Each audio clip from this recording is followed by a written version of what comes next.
Hello friends, आज हम पढ़ेंगे फिजियोग्राफी ऑफ इंडिया के बारे में। तो फिजियोग्राफी पढ़ने से पहले हम शुरू करेंगे हमारा लोकेशन से, क्योंकि जो लोकेशन होता है वो काफ़ी इम्पोर्टेंट होता है एग्जामिनेशन पॉइंट ऑफ व्यू से। तो देखिए, आप सभी को पता होगा, इसको हम ईस्ट कहते हैं और इसको हम वेस्ट कहते हैं, और ऊपर हम नॉर्थ कहते हैं, नीचे हम साउथ कहते हैं। इतना तो पता ही होगा, है ना। ये तो बेसिक चीज़ें हैं। तो जो ईस्टर्न मोस्ट पॉइंट है वो है इंडिया का किबिथु। किबिथु यानी कि अरुणाचल प्रदेश में एक डिस्ट्रिक्ट है, अंजो डिस्ट्रिक्ट। वहाँ पे एक लोकेशन है जिसका नाम है किबिथु। वो हो गया हमारा ईस्टर्न मोस्ट पॉइंट। सेम उसी तरह से जो कच्छ है, गुजरात में एक जगह है कच्छ, वो हो गया हमारा वेस्टर्न मोस्ट पॉइंट।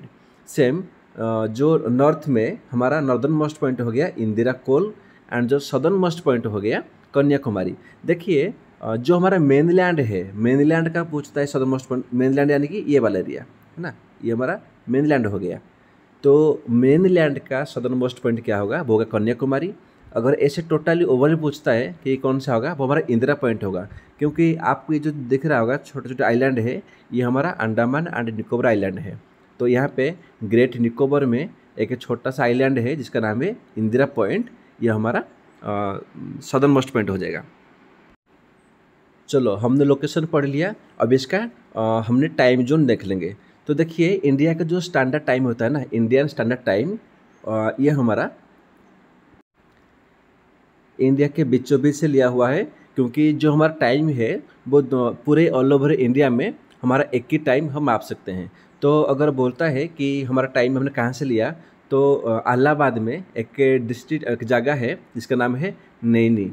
तो नैनी से हमने जो हमारा इंडियन स्टैंडर्ड टाइम हमने मेजर करते हैं, हमने वहाँ से शुरू करते हैं। तो ये इसका लोकेशन क्या है, 82.30 डिग्री ईस्ट हमारा जो इंडियन स्टैंडर्ड टाइम है। ठीक है, चलो हमने ये पढ़ लिया। अभी हम देखेंगे कि इसका पोजीशन क्या है। हमारा जो इंडिया है ये कौन सा पोजीशन पे लाई करता है। तो हम अगर इंडिया के लोकेशन के बारे में बात करेंगे तो ये हमारा 68.7 डिग्री ईस्ट पे लाई करता है और 97.25 डिग्री ईस्ट में। अभी ये क्या है, ये दोनों तरफ ईस्ट ईस्ट क्यों लिखा है, मैं आपको अगला स्लाइड में बताऊंगा। सेम उसी तरह से 8.4 degree north and 37.6 degree north. तो देखिए, ज़्यादा हैरान होने की कोई ज़रूरत नहीं है। आप देख सकते हो 68 एंड 97 तक 30 डिग्री का इसमें फासला होता है ना, तो आप इसको याद रख सकते हो। तो सेम इसी तरह से भी 8.4 डिग्री और 37.6 डिग्री, यहाँ पे भी नियर टू 30 डिग्री का ही डिफरेंट देखने को मिलता है। तो इसी हिसाब से आप इसको याद कर सकते हो। तो चलिए, मैंने आपको बताया था कि हम ईस्ट क्यों बोलते हैं, है ना। तो इस मैप को बढ़िया से देख लीजिए। ये जो ग्लोब है, मैंने पूरा ग्लोब को एक स्क्वायर में बना दिया हूँ। देखिए, ये हमारा ईस्ट हो गया, ये वेस्ट हो गया, ये नॉर्थ और ये साउथ हो गया, है ना। तो हमारा जो इंडिया का जो लोकेशन है वो एग्जैक्ट यहाँ लाई करता है। तो आप देख सकते हो कि ये हमारा इक्वेटर हो गया। इक्वेटर यानी कि क्या होता है, अगर ग्लोब को या अर्थ को हम बीचों बीच लैटिट्यूड लाइन में अगर हम उसको काट देंगे, तो जो बीच का सेंट्रल लाइन है हम उसको कहते हैं इक्वेटर। ये हमारा 0 डिग्री पे लाई करता है ना। तो सेम हिसाब से अगर हम लॉन्गिट्यूड हम काट देंगे ना, सीधा हम उसको काट देंगे, तो ये जो लाइन बनता है हम क्या बोलते हैं, इसको बोलते हैं प्राइम मेरिडियन। तो आप देख सकते हो इंडिया कहाँ पे है, जो हमारा इक्वेटर है, इक्वेटर का नीचे क्या है, साउथ है, और ऊपर क्या है, हमारा नॉर्थ है। तो इंडिया नॉर्थ में है ना, तो इसीलिए हम कहते हैं 8.4 डिग्री नॉर्थ। ये वाला लाइन देख लो, ये हमारा 0 डिग्री हो गया, है ना, ये जो इक्वेटर। तो ये जो इंडिया का जो लास्ट पॉइंट है इसको देख लो, ये हो क्या हमारा 8.4 डिग्री नॉर्थ हो गया। ठीक है, हम इसीलिए कहते हैं। सेम उसी तरह से हमारा ये जो प्राइम मेरिडियन है, इसका आगे इधर वेस्ट है, इधर ही ईस्ट है। तो इंडिया कहाँ पे है, नॉर्थ ईस्ट में है। तो इसीलिए हम क्या कहते हैं, हमारा ये इंडिया नॉर्थ और ईस्ट में लाई करता है, नॉर्थ ईस्ट में लाई करता है। ठीक है ना। तो इतना आपको कंफर्म हो गया होगा कि हम क्यों कहते हैं नॉर्थ में और ईस्ट में। ठीक है, तो मैंने आपको इंडिया का लोकेशन बता दिया, और जो टाइम जोन मैंने वो भी बता दिया, और कौन सा डिग्री पे लाई करता है मैंने वो भी बता दिया। देखिए, ये सारी चीज़ें ना मैं आपको ट्रिक के माध्यम से पूरा याद करा दूंगा। ठीक है, तो अभी देखिए, यहाँ पे और एक लाइन होता है, हम इसको कहते हैं ट्रॉपिक ऑफ कैंसर। ठीक है ना, हम इसको कहते हैं ट्रॉपिक ऑफ कैंसर। ये क्या होता है, देखिए, आप मान के चलो कि यहाँ पे हमारा सूर्य है ना, हमारे यहाँ पे सन है, इस हिसाब से सन मान लो। ठीक है, तो जो सन की जो रेखा है ना, याद रखना, ये जो ट्रॉपिक ऑफ कैंसर है इसका ऊपर कभी नहीं जाता है, ठीक है ना, मतलब इससे लाइन से गुजरता हुआ ये जाएगा, तो इसको हम ट्रॉपिक ऑफ कैंसर कहते हैं। सेम इसका नीचे भी एक लाइन होता है, इसको बोलते हैं ट्रॉपिक ऑफ कैप्रिकॉर्न बोलते हैं। तो आप इसको याद रख लीजिए, ये जो होता है ट्रॉपिक ऑफ कैंसर। तो ये जो ट्रॉपिक ऑफ कैंसर इंडिया का ये 8 स्टेट से गुजरता है, ठीक है ना। तो मैंने आपको बताऊंगा कौन सा स्टेट जाता है। तो आपको समझ में आ गया कि ट्रॉपिक ऑफ कैंसर क्या है, कि हम जो सन है, सन का जो डायरेक्ट जो रेज है वो इसका ऊपर नहीं जाएगा, ठीक है ना। ये ट्रॉपिक ऑफ कैंसर इसका नीचे ही आएगा, ठीक है ना, जो रेज उसका ऊपर नहीं जाएगा। तो ये हमारा 22.5 डिग्री में लाई करता है, ठीक है ना, कितना 22.5 डिग्री में ये लाई करता है ट्रॉपिक ऑफ कैंसर। तो चलो मैं आपको बताता हूँ कि कौन सा स्टेट जाता है ट्रॉपिक ऑफ कैंसर में। तो देखिए, सबसे पहले हमारा जाता है गुजरात, फिर जाएगा राजस्थान, फिर जाएगा एमपी, फिर छत्तीसगढ़, फिर झारखंड, फिर वेस्ट बंगाल, फिर त्रिपुरा, फिर मिजोरम। अगर आपके पास में इंडिया के मैप है तो आपको इजीली से देख सकते हो, एक सीधा लाइन गया होगा, इसको कहते हैं ट्रॉपिक ऑफ कैंसर। तो गुजरात हो गया, राजस्थान हो गया, MP, Chhattisgarh, Jharkhand, West Bengal, Tripura and Mizoram. तो ये जो ट्रॉपिक ऑफ कैंसर ना, उससे सबसे ज़्यादा क्लोजेस्ट, सबसे नियरेस्ट कौन सा जगह है, कौन सा सिटी है, तो हमारा आंसर होगा उदयपुर। जो उदयपुर है वो ट्रॉपिक ऑफ कैंसर के सबसे क्लोजेस्ट प्लेस है ना, क्लोजेस्ट लोकेशन है। सेम उसी तरह से मैंने आपको पढ़ाया था कि इंडियन स्टैंडर्ड टाइम जो हमने इलाहाबाद का एक जगह है नैनी, हम वहाँ से लेते हैं, है ना। तो जब बीचों बीच हमने खींचा था ना 82 डिग्री 30 पे, याद आ गया? कोई नहीं, चलो दोबारा देख लो, मैं इसी की बात कर रहा था, है ना। ये जो इंडियन स्टैंडर्ड टाइम होता है, मैंने इसको बात किया था। ये जो हमारा लाइन खींचा गया है ना, मैं बोला था कि 82.3 हाफ में लाई करता है, मैं इसी की बात कर रहा हूँ। ये अभी कौन सा स्टेट के थ्रू गया है मैं आपको बताता हूँ, ठीक है।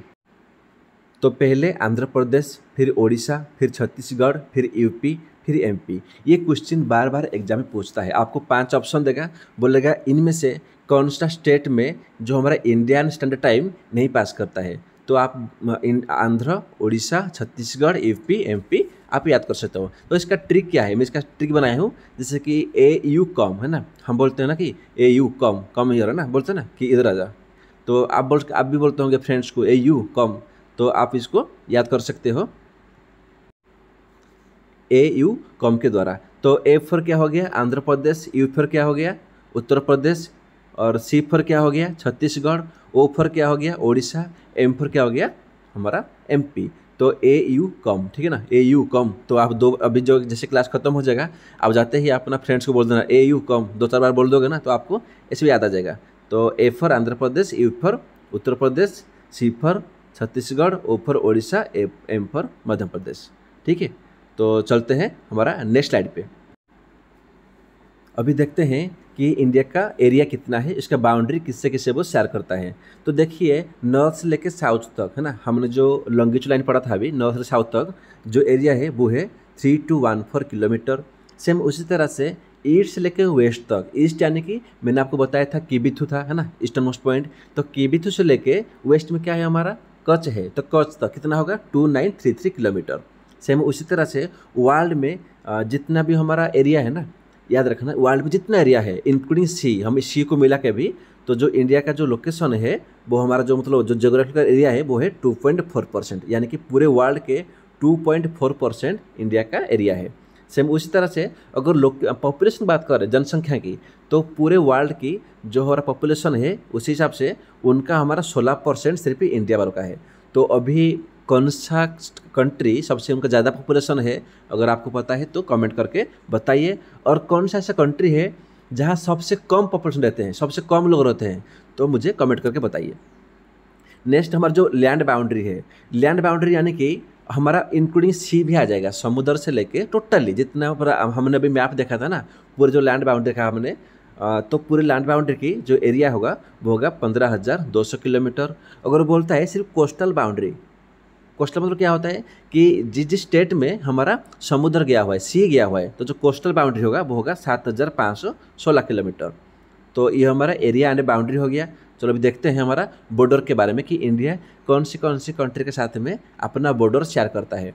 तो देखो सिंपल ट्रिक है, पाकिस्तान, अफगानिस्तान, बांग्लादेश, ये तीनों तो हमारे इंडिया से गए हुए थे, है ना, तो याद आ जाएगा पाकिस्तान, बांग्लादेश और अफगानिस्तान। और चाइना, नेपाल भूटान और म्यांमार। ये जो चारों ये 8 कंट्री से हमारा इंडिया क्या करता है, अपना बॉर्डर शेयर करता है। तो इम्पोर्टेंट क्या है कि हमारा लॉन्गेस्ट, हमसे ज़्यादा बॉर्डर किससे शेयर करते हैं, हम करते हैं बांग्लादेश से। और सबसे कम बॉर्डर यानी कि शॉर्टेस्ट किससे करते हैं, अफगानिस्तान से करते हैं। ये देखो अफगानिस्तान, ठीक है। तो मैंने आपको बताया था कि हमारा जो कोस्टल एरिया है 7516 किलोमीटर है, तो वो कौन सा स्टेट में है। देखो 9 स्टेट है, 9 स्टेट ऐसे है जो हमारा कोस्टल लाइन हमारा बनाते हैं। कौन कौन सा है, एक गुजरात में आपको देखने को मिलेगा कोस्टल लाइन, समुद्र है। महाराष्ट्र है, उड़ीसा है, आंध्र प्रदेश है, केरला है, तमिलनाडु, कर्नाटक, गोवा और वेस्ट बंगाल, ठीक है ना। ये जो 9 स्टेट्स है, कभी कभी प्रीलिम्स में पूछ लेगा आपको कितना स्टेट्स, तो 9 बता देना। कभी कभी आपको स्टेट ही पूछ लेता है, तो याद रखना Gujarat, Maharashtra, Orissa, Andhra Pradesh, Kerala, Tamil Nadu, Karnataka, Goa and waste Bengal.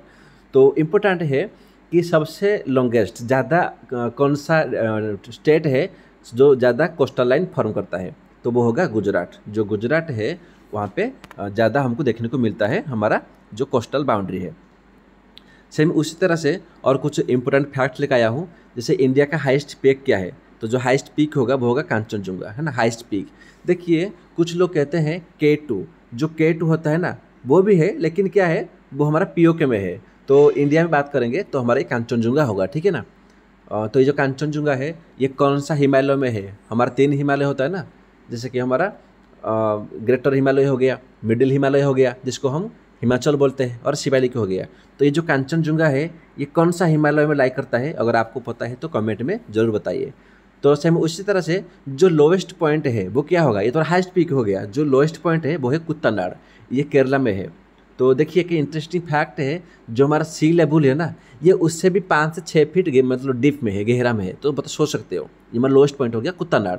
Same उसी तरह से जो हमारा इंडिया का सेंटर क्या है, जिसको हम बोलते हैं 0 माइलस्टोन, यानी कि इंडिया का अगर बीचों बीच हम सेंटर बनाएंगे ना तो हम कौन सा लोकेशन को मानेंगे, तो वो होगा नागपुर। तो मैंने आपको बताया था जो इंडियन स्टैंडर्ड टाइम होता है वो हम कहाँ से लेते हैं, नैनी से। इलाहाबाद में की जगह है नैनी। तो उसी तरह से देख लो कुछ बाकी फैक्ट्स लेकर आया हूँ। जो हमारा बॉर्डर होता है ना, सभी बॉर्डर का एक एक लाइन होता है, तो हम कौन सा बॉर्डर को कौन सा लाइन कहते हैं। जैसे इंडिया चाइना बॉर्डर को हम क्या कहते हैं, मैकमोहन लाइन कहते हैं। और इंडिया पाकिस्तान बॉर्डर को हम क्या कहते हैं, रेड क्लिफ लाइन कहते हैं। सेम उसी तरह से इंडिया का जो अफगानिस्तान है उसका जो बॉर्डर है हम उसको दुरोंड रेखा कहते हैं। देखिए इंडिया अफगानिस्तान का जो बॉर्डर है उसको भी कहते हैं दुरोंड रेखा, और पाकिस्तान और अफगानिस्तान ये दोनों का बीच का जो बॉर्डर है उसको भी कहते हैं दुरोंड रेखा। तो और जो इंडिया और म्यांमार इसका बीच में जो लाइन है हम उसको कहते हैं कोक्या चैनल। तो आशा करता हूँ कि फिजियोग्राफी के बारे में आपको सब कुछ पता चल गया होगा। और जो अगर आपको वीडियो अच्छा लगा हो तो एक लाइक और सब्सक्राइब कर देना। Thank you.